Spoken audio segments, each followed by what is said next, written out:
This is The Legend of Zelda Tears of the Kingdom. We're here on Nintendo Switch 2. Be sure to like the video, subscribing is great as well. So this experience here is the type of experience that makes a next generation Nintendo console totally worth it. This game looks absolutely spectacular here on the Nintendo Switch 2. This is truly a generational leap in visual technology for the game, and a very, very worthwhile revisit if it's something that you had played in the past and wanted to take another look at. It's looking absolutely fantastic here on the Nintendo Switch 2, and I kind of wish this was the way that I had originally played the game. I streamed the whole thing on the channel if you want to watch the journey, but like the performance and everything like that was rough, needless to say, on the original Switch. And yeah, the graphical upgrade here and the performance level here is truly quite insane. I mean, yeah, this is fantastic. So this is really seeing the capability of the Switch 2. It's quite exciting for me. Like, I mean, visually, the game has a distinct art aesthetic. It's not, like, changing that up, if that makes sense. But it is greatly improving the visual fidelity and the performance of the game. This is, as I said, exactly what I was hoping for, and what I was just kind of dreaming of when it came to taking a look at this game. Because, wow. The improvement here is, yeah, kind of spectacular. So anyways, Tears of the Kingdom is a exciting follow-up to Breath of the Wild, where we've got our iconic hero, Link, working with Zelda in some surprising ways in order to figure out what's going on and to save the kingdom, as to say, because yeah, basically some not so great things have been happening. It's the world from Breath of the Wild, but it has been greatly expanded upon and improved and changed in different exciting ways. The mechanics that you know from that game have come back, and they've, like I said, changed things up a bit in order to fit this story, fit the set of challenges here, and to allow you to almost revisit the world, as to say, in a fresh new way, and with, of course, new challenges. And there's a bit more focus on storytelling here, which is fantastic, and some really genuinely ridiculously difficult spots, and yeah, a great journey. So what are we benefiting from here? This is 4K. Surprisingly, a 4K Zelda. So what they've done is, unlike the other consoles, we have DLSS on the Nintendo Switch 2. So it's taking 1440p and it's going up to a full 4K, 60 FPS. And I think you've just kind of seen the improvement in detail. And it's like, yeah, you know what? It's still got, kind of like the pop-in and stuff. And the draw distance could definitely be better, as to say. But we are getting something that is, from a fidelity standpoint, like, it's not, like, you can actually see things. Like, it's not blurry. It looks clean. It looks sharp. Like, this is kind of the dream for consoles, is to have something like DLSS as opposed to, like, other platforms have, like, FSR. And that's just not, not great. Oh! Really? Oh. I wanted to ride the horse. But, yeah, no, you just get to go around and experience this exciting adventure of creativity, of challenge. There's intense dungeons and crazy battles, cool things to explore, horses to conquer, all kinds of different outskirts of enemies as you go about exploring what is an absolutely majestic, large-scale world of Hyrule. And as I kind of mentioned, you know, it's a lot more cinematic-driven in comparison to other games within the series, and I think they do an effective job of taking you to regions that feel familiar while also being fresh, because, as I said, this really does heavily lean off of what we had with Breath of the Wild, basically being a direct, well, it is a direct continuation of those events and what happened, and yeah, it's kind of neat, because you get all the creativity and the challenge of, you know, kind of building things. So this game is really focused on creating and exploring. So you will make your way, wow, this is really genuinely the Master Sword. You'll make your way through the environments, fighting various foes, but also like problem solving. So like if there's a challenge, you can build things.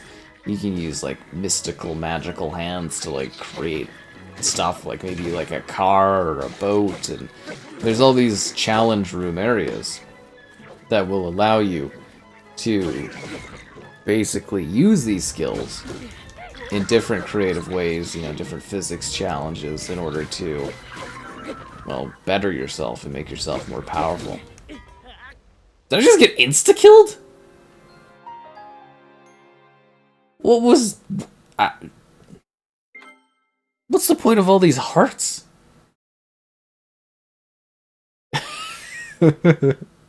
Oh, and it loads so much faster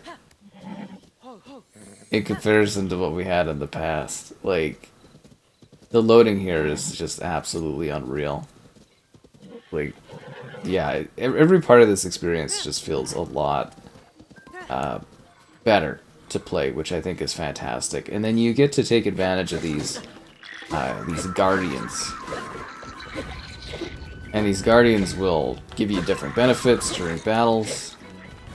They will change up the way that you fight enemies. They'll give you huge advantages for combat. It's just really, really quite neat. And then the game's all based around the idea that you, like... I can grab this. Based around the idea that you traverse using varying levels of, like, stamina, and, you know, that's how you climb, that's how you glide, that's how you traverse the world around you. Is everybody else gonna die? Yeah.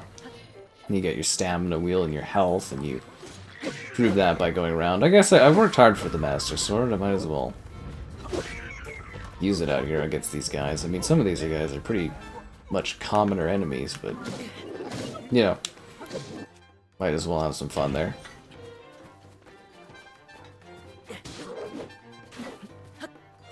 Kinda hoping these guys will just finish them off, and then I don't have to waste anything. You know, stuff breaks, so you're constantly having to, like, get new things. Hi.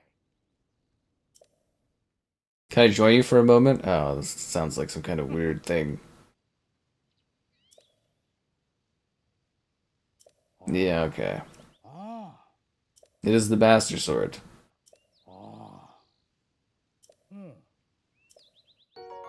Silver rupees, that's what I'm talking about. Give me some of that good currency. Ooh. Hey. I'm here to fight for the people.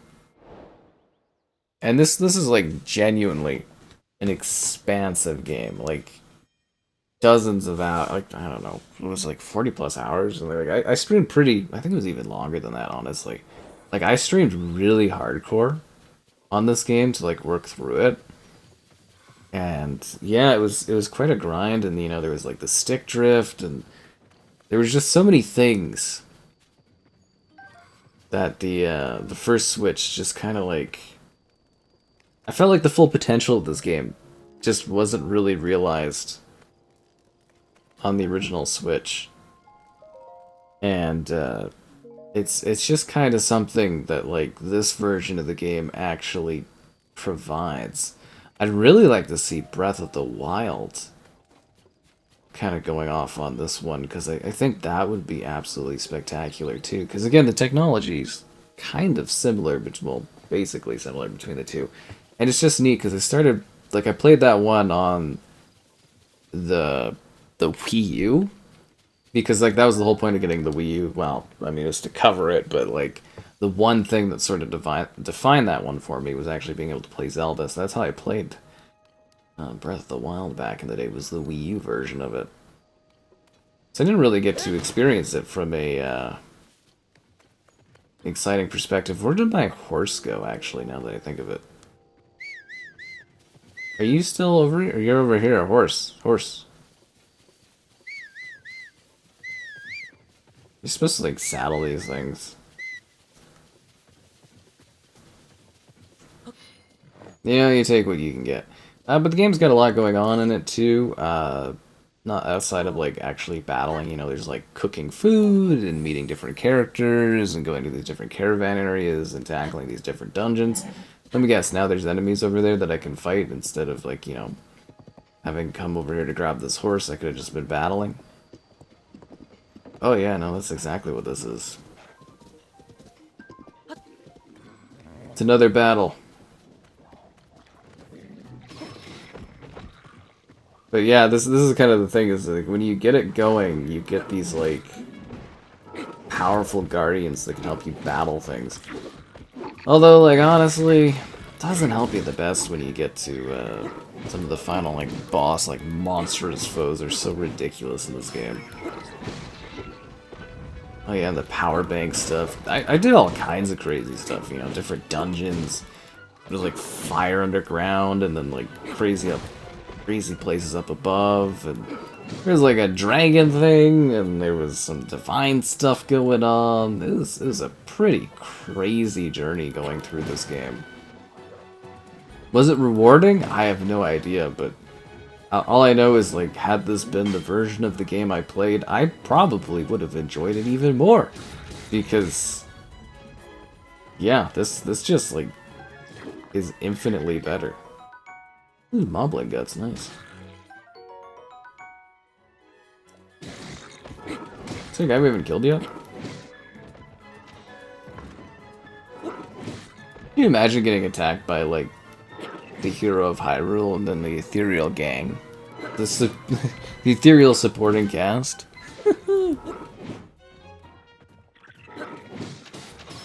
Also, I love that the more cinematic-driven nature of this game is kind of like just like an extra cutscene or two. It's kind of funny. Like, the opening game was like a cutscene. I was like, whoa, this is crazy! And then it was just like right back to mostly gameplay. Because that's what it is it's like, it's mostly gameplay driven with the idea of, like,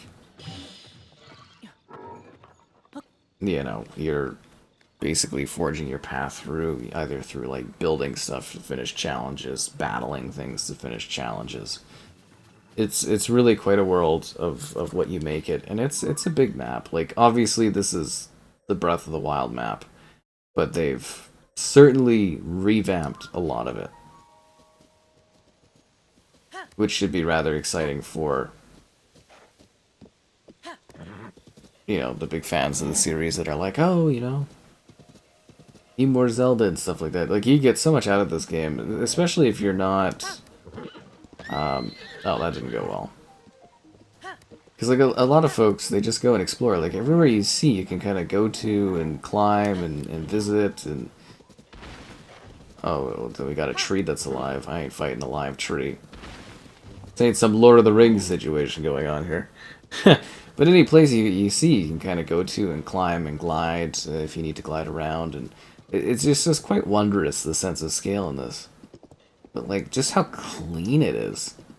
I didn't think I'd actually be able to see a Zelda game look this sharp and gorgeous on, like, an actual Nintendo console. Like, I thought we would always have to do other, like, ways, if that makes sense, to achieve this kind of thing. But no, they've actually really done it. Like, this is absolutely spectacular. This feels like a proper current gen offering. It kind of gets me excited about like, I'm sure there's going to be another, they're probably already working on another one, Like, I'm sure there's gonna be another Zelda game, and I'm just so curious about visually how much they're gonna be able to take things, because like the Switch was really struggling, and like I don't even know if my emphasis has really truly gotten across just like how ridiculously bad it was from a quality standpoint. Like, the game itself, you know, not the quality, the mechanics and stuff, they're great, you know, fighting, battling. All the physics and everything are really cool, the mechanics of the horses, all that stuff. But mostly just the idea of, like, resolution fidelity-wise, and then performance, and... Yeah, DLSS is the real deal, because you don't get any of the problems that you would get from, like, using something like FSR and that. Like, if you've been checking out content here where we talk a lot about the temporal scaling solutions we have, a lot of them just, like, they don't come close to what DLSS does, and I think this is a really good indicator of, you know, if this is properly deployed, DLSS, we get experiences here that are just absolutely amazing. Like, super, super happy here. Don't I have like a bow and arrow? You're just like soothing my horse. Yeah, it's actually running good. Because like this game would just like the performance level would just tank constantly in this game. But not anymore. Not anymore. Is that my actual horse over there? Like, I think this is my like actual usual horse just like hanging out over here. I feel like I left this horse a long time ago and off to do something. Yeah, this is my horse. How you doing? Oh. We'll go kill these guys. But yeah, there's lots of environmental stuff to go and do, things to go and see, different little towers to conquer. I think I have all the towers. I don't know how that works. I got lots of towers. Lots of places. And, you know, and then you can just, like, I finally got reunited with my horse, and I just left my horse, if you think about it. And then the traveling, like, you just instantly, like, well, not instantly, but pretty cool. Like, a few seconds it just takes to get somewhere else. Unbearably cold. Yeah. It's mostly just to showcase the environment here. Yeah, we conquered that giant temple over there and stuff. That was really fun. The desert's supposed to be this cold.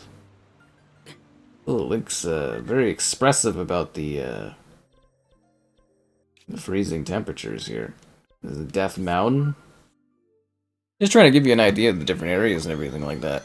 I mean, like, it's weird because it's like, I feel like I should have a lot more to say about the game, but it's pretty straightforward. Like, it's an open world of creativity, but also focus. Like, you come in, you do your questing, you explore, you battle enemies, you go on these wild missions, and you get to choose how you approach all the scenarios that come out and play.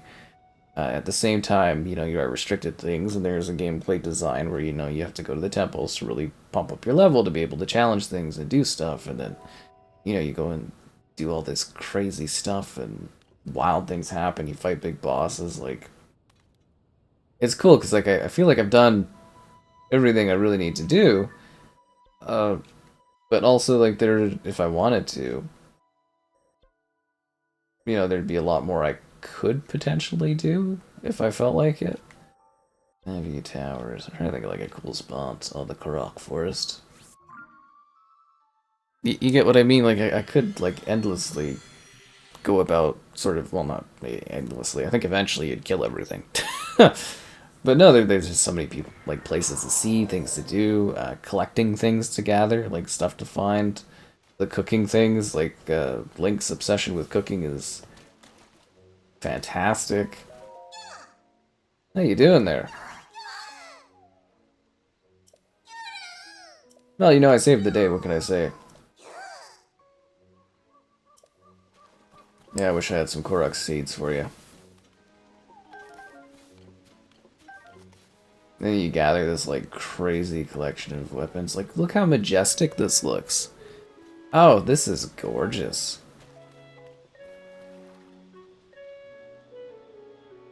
See, this is like the...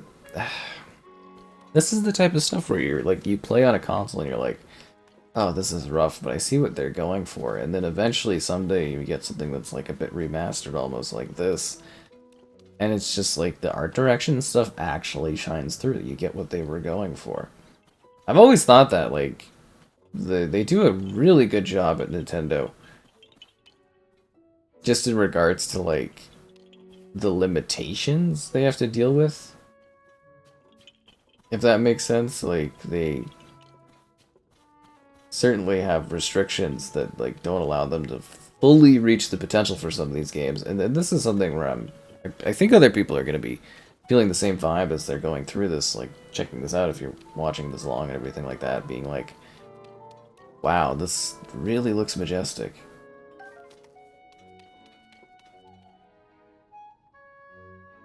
Like, this area is beautiful. It's one of the, to me, one of the premier spots in the game. That's why we must leave immediately to go off into some random other place. There's just so many areas to visit and, like, you know, trying to give you the full scope of everything like that and give you a little bit extra on the video so you can see more, but yeah, trying to balance that with talking about it, because I think I've mostly covered the game well. You know, you and Zelda, in a way, are going out and doing things. You'll meet weird characters, gather guardians, fight enemies, explore, enjoy it with an actual level of performance that allows you to play the game properly. This is the type of game, though, that I know Nintendo doesn't really do that. They kind of just do the resolution remasters, but, like, if you came in here and you did, like, a real texture reworking of this game, like, the bones of it are quite excellent. Despite all my frustrations and stuff that I have in this type of a thing. But, like, if you did, like, a remastering or, like, a proper, like, even pumping up the textures, like, I think this looks good. Like, honestly, this looks like a huge bump up over what I experienced when I played this game. I think this looks lovely. I think the art style shines through.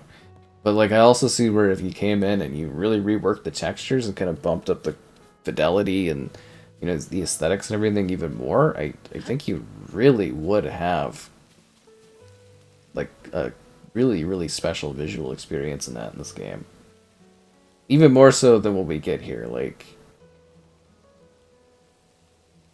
Yeah, this is really gorgeous. I'm trying to think if there's any other areas we haven't really visited. Got the Hyrule Castle. Oh. This place like such a dangerous area. Can we go to the Sanctum, or... Oh, we go to Zelda's room. We'll go over there and take a look. It's like endless locations.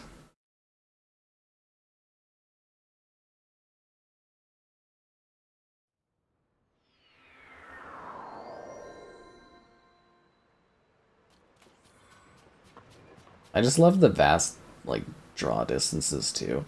A great role-playing game that's, like, well-designed, like, open-world role-playing will give you those moments where you can, like, look out and be like, wow, this is crazy. See, we're not even at, like, the top of the... You know, like, we're not even at the top where the tower is, honestly. The tower. Hyrule Castle is. I'm not sure if I can actually make this gap. No, I've got enough stamina for this. I love how I'm just like running around without shoes on too. It's kind of funny. Anyways, I'm quite blown away by this. I hope I showed off the different areas of the game well enough, because, you know, there's a lot of different spots and places, and it's a very massive game. Like, you know, I spent countless hours streaming this on the channel, so hard to kind of fully encompass that in a video, but I hope you got an idea of just like this upgrade and how great it is, because I am really, really impressed by this, and I can't wait to see more games taking advantage of DLSS and the technology and looking like this, because this is This is a special improvement. I will say that for sure. Very, very happy with this.